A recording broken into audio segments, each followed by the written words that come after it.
President Biden was asked to respond to polls showing that Americans trust Republicans more than Democrats on the economy. Let's watch. Poll after poll shows that the American people trust Republicans on the economy and think that Republicans should control Congress. How do you break through that? I'm not sure about the polls because, the way people conduct polls today, it's hard. 90% of it is you get on a telephone where you have to call 7 times to get somebody to answer the phone. It's interesting to see Democrats like Biden kind of say exactly what Republicans have been saying about polls for, I think, as long as I've been alive. What did you make of that? My response to that was #relatable. I mean, Who among us does not encounter polls that say the exact opposite of what we want them to by being like, well, what's the sample size? Well, did they get an equal number of Democrats and Republicans?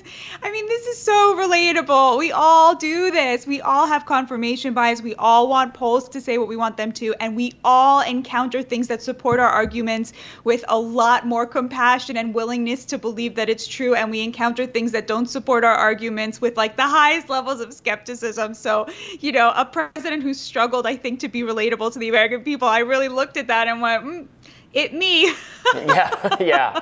On the substantive question, though, it's interesting that the polls are heading that way. I don't know if, in your views, Batya, would you necessarily trust Republicans more than Democrats? I don't trust either of them to mishandle the economy. I think that both administrations, both Republican and Democratic administrations, have made just wildly bad economic calls so many times. But obviously we're in a very dire situation right now. Voters are feeling it. The economy, taking center stage.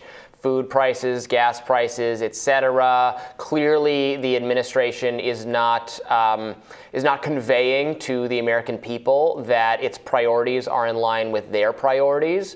And I don't know, that feels like some of that is just the nature of the beast, right? The government only has so much control over the economy, but it does have some control.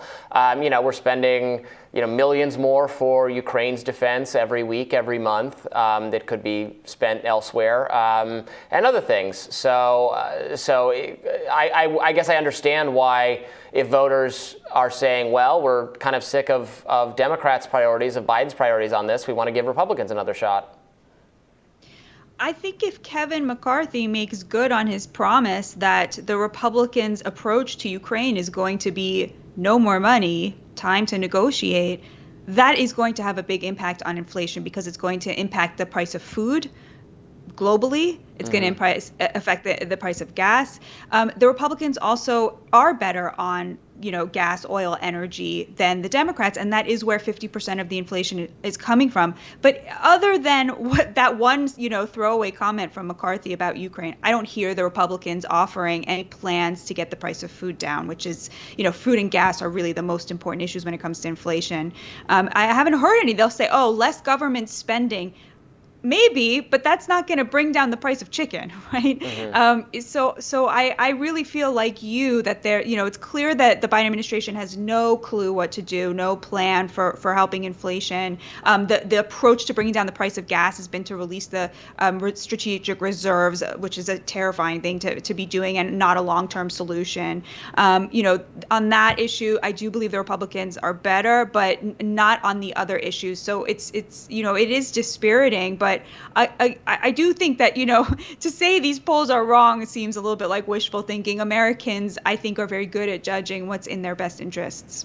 I think it would be impossible to understand the Biden administration's approach to the energy crisis. I don't understand it. I can't imagine, and we pay rapt attention to this kind of thing. I can't imagine it would ever make sense to a voter who has a lot of other things to worry about from, in between, trying to move away from oil, from fossil fuels in our own country, but then we still have to but then we're also begging Saudi Arabia for more of the oil, even though we're deprioritizing that in our own country, and then maybe we'll go to Venezuela for it, and then, but it just doesn't make any sense.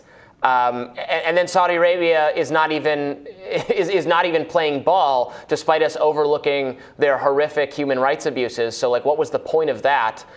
It's like, I don't know. These nations like Saudi Arabia do not respect Biden enough or they don't fear him or something. They're not, we were promised more stable relationships with foreign countries once Trump was out of the picture. And I think that was a reasonable assertion because Trump was kind of erratic in the things he said. And we were told that he was not well respected by some of our peer countries, leaders in Europe, et cetera.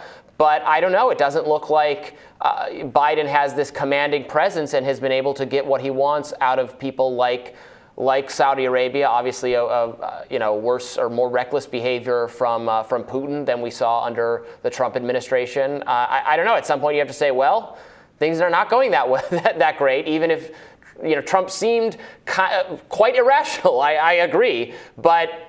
We had more continuity in our economy and in other things, before COVID came along, at least.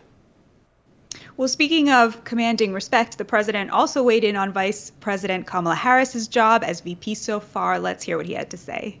The Vice President of the United States, Vice President Harris, how's she doing? You're almost 2 years in. How's she doing? She's doing great. She is first of all, she's smart as hell. She has a backbone like a ramrod, and she has enormous integrity. And but if you take a look out there, there isn't any public figure that is, 60% favorable ratings. I mean, now most of but she is doing a great job.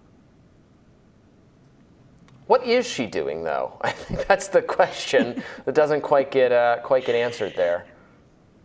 I get why people have to ask him that. I feel so uncomfortable. First of all, I hate when the signs of his age show, because I think we've talked about this before. We debated this, actually. I think we probably disagree about this, but I just don't. It's clear that he's slowing down, but I don't think he's cognitively failing. I don't think any of the decisions. I think the decisions he's making are bad, but I think if Kamala Harris were president or if Pete Buttigieg were president, they'd be making the exact same ones because they're totally in line with where the Democratic Party is at, which is sort of trying to half pay obeisance to the progressive left while also pretending that they're not. So but it just does make me to me. Biden's kind of those sort of cognitive slip-ups, they're a lot like Trump's tweeting.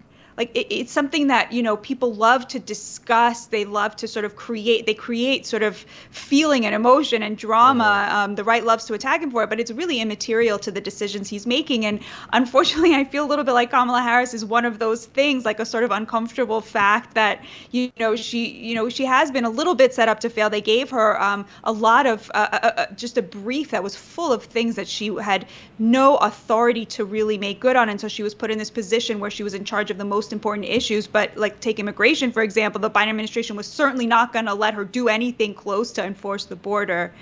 So it just, the whole topic makes me really uncomfortable. What about you?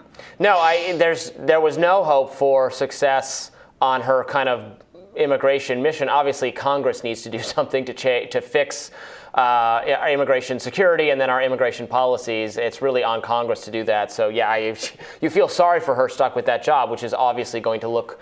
Now she could have probably messaged on it a bit more effectively. She could have gone there more, et cetera. So it still is ultimately somewhat on her. But yeah, she was stuck with this thankless task, which is pretty amazing because Biden, maybe he's got another 4 years in him. I think we're kind of hotly debating that, and we'll see.